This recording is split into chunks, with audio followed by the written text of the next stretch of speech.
pour dire que c'est un panier. Un scandale. Nous, après ça, on a fait la réclamation. Avant la réclamation, il y a des incidents, des bagarres. Ce n'était pas de notre côté. Il y a l'arbitre, Biran Baye Diop du Petit, qui est d'ailleurs un coutumier des faits. Et nous, dans l'avenir, nous allons récuser cet arbitre-là à arbitrer nos matchs, parce que c'est un arbitre violent. Il peut un jour même tuer un de nos joueurs et on ne l'acceptera pas. Et Biran Baye même a pris une chaise et a frappé dans l'œil un de nos encadreurs qui était là pour photographier. Vous comprenez bien. Après, il y a eu ces incidents. Quand il y a ces incidents, l'arbitre principal est parti avec la feuille de match. Nous cherchons l'arbitre pour faire notre réclamation. Parce qu'il faut faire cette réclamation dans les 30 minutes. L'arbitre est parti sans téléphone ni adresse. Et nous, on se dit que tout cela a été préparé. Après, on s'est retrouvé, n'est-ce pas, au secrétariat du bureau de la fédération. Et finalement, il n'y avait ni trésorier, ni personne pour nous accueillir. Et on a essayé de sauver nos joueurs, on les a mis, on les a sécurisés pour les amener ici. Nous sommes retournés. N'est-ce pas? Nous n'avions trouvé personne. Après, nous sommes retournés encore. Par hasard, nous avons vu le secrétaire général que je connaissais, qui était devant la porte. Il a dit que nous sommes venus déposer. Il a dit oui, d'accord, mais nous sommes allés dans son bureau. On a déposé le PV et l'argent qu'on avait. Et j'ai des témoins, il a dit non, lui, il ne peut pas le faire. N'est-ce pas? Il est 1h moins et autres. Et il faut rappeler qu'on devait jouer à 19h par incompétence, manque d'organisation. Et nous avons subi tout cela. Nous qui avons des étudiants qui doivent étudier. Souvent, les matchs, il y a énormément de retard. Manque d'organisation, de compétence, de carence du président et de son équipe. Finalement, on a joué à 22h05. On a commencé la partie. C'est terminé aux environs de minuit. Un match qui devait se terminer avant 21h. Donc déjà, eux, ils sont fautifs sur tous les plans. À part de ce moment, ils doivent laisser une permanence. Et quand le secrétaire général, M. Ibrahim Niang, n'a pas voulu prendre ni notre déposition, ni notre argent, en prétextant ces prétextes, n'est-ce pas, en recevant sûrement des ordres, j'ai appelé le président de la fédération, Babacar Ndiaye, en lui disant, voilà la situation, tu étais là, tu es parti. Parce qu'à la fin du match, ils étaient là au début, après ils sont tous partis. Et déjà, je me suis dit, il y a quelque chose qui se trame. Et je lui ai dit, comme je ne peux pas, je n'ai trouvé personne, à cette heure, je ne peux pas avoir un huissier aussi, hein, pour le constater, sinon j'aurais pris un huissier. Finalement, je lui ai dit que moi, je vais envoyer la réclamation par courrier électronique. Et j'ai envoyé la réclamation signée par courrier électronique. Et le lendemain, nous sommes partis. Aussi pour faire la même chose. Comment à ce moment-là, tu peux envoyer, comme il n'y avait personne au niveau de la fédération, comment je pouvais payer, comment je pouvais déposer. Donc on a envoyé par courrier électronique et au lendemain, on a envoyé, n'est-ce pas, une lettre. Il ne voulait même pas prendre. Et, à notre grande surprise, hier, je pense qu'ils ont passé toute une journée à épiloguer sur ce cas. Je pense qu'ils doivent avoir très honte. Parce qu'en 3 tiers, on ne peut pas le faire. On ne peut pas valider un ballon. Bon, après, ils ont envoyé même des émissaires. Je ne veux pas citer leur nom. Ils appellent les sages du basket. 3 vieux sont venus. Que je connaissais pour me dire que vraiment que je laisse tout tomber. Bon, c'est la volonté divine, etc. Tralala, tralala. Je leur ai dit que moi, je gère une équipe. Je suis éducateur, j'ai la responsabilité de ces jeunes-là qui sont derrière moi. Ils ont fait pour option de faire le basket. Pour, n'est-ce pas, se prendre en charge plus tard, pour aussi servir leur famille. Ils veulent devenir des champions parce que champions, ils le sont déjà. Je dis que je ne peux pas le faire. J'ai envoyé la réclamation je fais une réclamation et je vais jusqu'au bout et j'irai jusqu'au bout. Et que je ne peux pas laisser pour des considérations sénégalo-sénégalaises. Là, j'ai refusé. Ce qui voulait dire que ces gens-là aussi savaient bien qu'on avait la vérité. Sinon, pourquoi ils allaient faire une intermédiation? Pourquoi? Pour dire, oui, que j'accepte de laisser l'autre équipe partir parce que je suis tralala ceci, je suis tralala cela. Comprenez bien. Et là, j'avais refusé.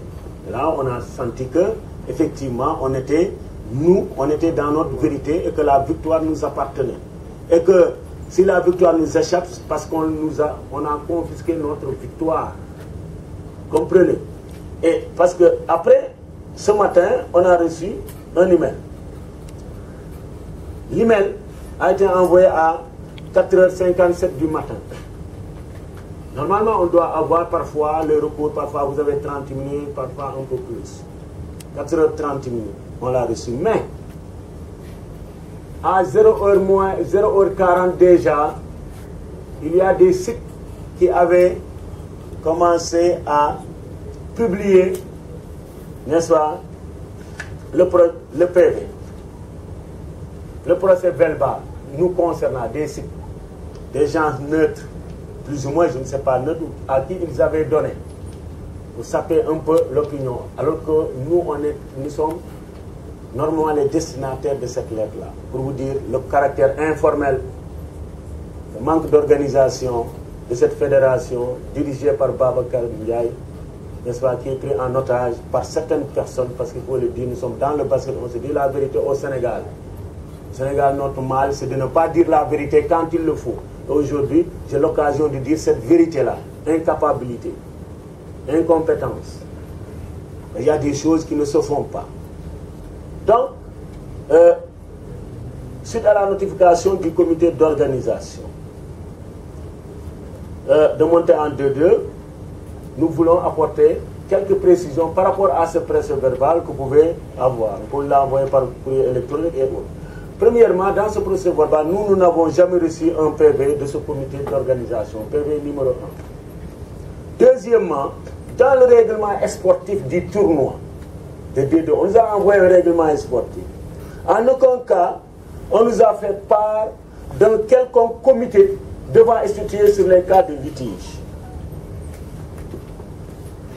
Parce qu'en réalité, c'est le bureau fédéral ou la commission juridique qui tranche. Et aujourd'hui, on dit comité d'organisation. Quelle malhonnêteté de cette fédération. Faisons très attention parce que c'est dirigé par un avocat qui connaît le droit et qui brade le droit, qui devait, de par son statut, même enseigner ce qui est le droit, n'est-ce pas, aux autres qui n'ont pas fait les études. Mais quand le bureau fédéral ou le comité juridique doit trancher les litiges, et vous dire un comité d'organisation, c'est dangereux, attention, c'est dangereux. Dans la forme et dans le fond. Et nous ne saurons accepter qu'une bande de copains puisse siéger à la place du bureau fédéral. Il y a l'article 15 du règlement sportif. Ils ont dit le bureau fédéral. Le bureau fédéral ne s'est jamais réuni pour essayer de faire des sanctions graves dans ce pays. Graves pour la fédération. Nous avons pitié du président et de son équipe. Lui en tant que juriste. Ou bien de la commission juridique. Maintenant, les droits afférents à notre réclamation technique ne pouvaient pas être payés, comme je l'ai dit tout à l'heure, à temps qu'en ayant trouvé aucun membre de la commission des finances de la fédération dans leur locaux. D'autres équipes, dans d'autres circonstances, ils restaient. Pour aller même vers d'autres équipes en disant que est-ce que vous avez des réclamations. Ils sont évanouis dans la nature, en commençant par le but qui s'est volatilisé. Tout ça a été préparé, pour nous, ça a été préparé. D'après toutes les informations et preuves que nous avons réunies. Et même, pire, on a trouvé le secrétaire général, comme je l'ai dit tantôt, qui n'a pas voulu recevoir. Un secrétaire général, même si c'est ordonné, il doit recevoir. Ça veut dire qu'il a reçu des consignes. Avant qu'il y ait ces incidents, il devait recevoir, maintenant mettre le... C'est la commission qui apprécie. De la recevabilité ou non. Il est là, payé pour faire ce travail. Vous comprenez bien. Donc le secrétaire général n'a pas voulu et nous avons envoyé par courrier électronique. Maintenant, dans ce comité, ce qui est bizarre, dans ce comité qui veut faire tomber Isaac Esport par rapport à ce tournoi, on note la présence de M. Gorambay, qui ne fait pas partie du comité directeur, ni le bureau fédéral, ni commission juridique. C'est comme si vous allez ici, vous êtes dans le football, vous ramassez un dirigeant de n'importe quel club qui ne devait pas faire partie de la commission pour juger tel ou tel litige. Ça s'est passé exactement comme ça. Ensuite, il y a M. Atoman Gueye, est membre du comité directeur, il n'est pas membre du bureau fédéral. Il ne doit pas juger et régler les problèmes liés à des litiges. Je le respecte beaucoup, mais là, il n'était pas à sa place, le vieux Atoman. M. Medoun Mbaye, président du CFD aussi, ne devait pas en faire partie. Il ne fait pas partie du bureau fédéral, il pouvait seulement constater, mais il ne pouvait pas le faire. Il y a Maman Ndiaye, qui n'est pas membre du comité directeur, qui n'est pas membre du bureau fédéral. C'est le secrétaire du président. Comme dans les grandes entreprises, au conseil d'administration, simple secrétaire, il viendra vous dire, moi aussi je prends les décisions, n'est-ce pas, qui vont engager toute une communauté. Il y a aussi Samba Gueye. Samba Gueye, il est membre du comité directeur, mais pas bureau fédéral, il ne doit pas travailler, c'est ça du marketing. De chercher des sponsors, il devait se limiter, Samba Gueye, à aller chercher des sponsors, parce que la fédération, nous en avons besoin. Parce que nous, Isaac Esport, on ne peut pas le faire, mais, n'est-ce pas, nous faisons énormément d'efforts même pour aider les clubs de Dakar et des régions. On était obligés, avec nos maigres moyens, de tout faire, de cotiser, de faire cotiser nos étudiants, n'est-ce pas, pour qu'il y ait le tournoi de D2, où on a joué plus de 80 matchs, toutes catégories confondues. Donc, Samba Gueye devait aller chercher des sponsors pour nous épargner, n'est-ce pas, des efforts financiers. Parce qu'il faut le dire, ce n'était pas sa place. Il y a aussi El Hadj Madjay Faye Djabar. Madjay Faye Djabar, qui gère là-bas, je pense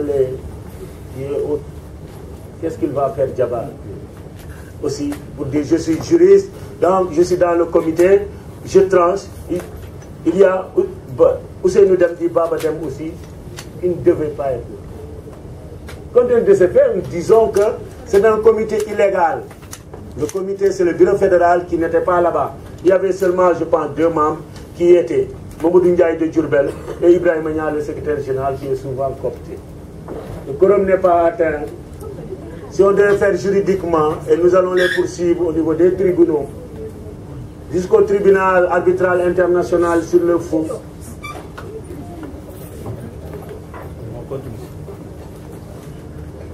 Jusqu'au tribunal arbitral international sur le fond, n'est-ce pas, pour vraiment réclamer notre victoire. Donc nous ne saurons reconnaître un quelconque comité à la merci du président de la fédération dont le seul but est de liquider les clubs qui veulent faire vivre le basket sénégalais. Depuis que Isaac Esport est venu, tout le monde le sait. C'est pour faire vivre le basket. Nous ne sommes pas là pour vivre du basket. Il faut que ça soit très clair. Et nous sommes là aussi pour participer à l'éducation, à l'émancipation des jeunes à travers le sport. Ils ont une structure universitaire, études et sport. C'est pourquoi nous nous intéressons au sport, pour former, n'est-ce pas, des diplômés immédiatement opérationnels, durablement formés, un esprit sain dans un corps sain.